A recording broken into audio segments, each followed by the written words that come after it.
ఒక దేశ కరెన్సీని మరొక దేశ కరెన్సీ రూపంలోకి మార్చుకోవటాన్ని విదేశ మారకపు రేటు అంటారు, ఫారెన్ ఎక్స్చేంజ్ రేట్ అంటారు.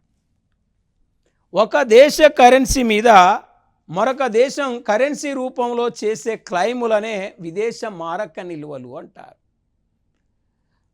మన దగ్గర విదేశ మారక నిల్వలు ఎక్కువగా ఉన్నాయంటే చెల్లింపుల కంటే స్వీకరణలు ఎక్కువగా ఉన్నాయని అర్థం.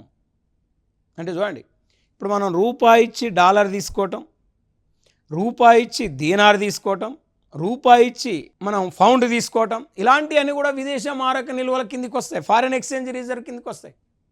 అంటే ఒక దేశ కరెన్సీని మరొక దేశ కరెన్సీలో మార్చుకోవడానికి విదేశ మారక రేట్ అన్నాం. ఒక దేశ కరెన్సీ మీద మరొక దేశం కరెన్సీ రూపంలో చేసే క్లెయిములను విదేశ మారక నిల్వలు అన్నాం. మరి 1991లో భారతదేశం దగ్గర ఉన్న విదేశ మారక నిల్వలు కేవలం $1.2 బిలియన్ మాత్రమే భారతదేశం దగ్గర విదేశ మారక నిల్వలు ఉన్నాయి. అదే లేటెస్ట్ మనం ఇన్ఫర్మేషన్ తీసుకుంటే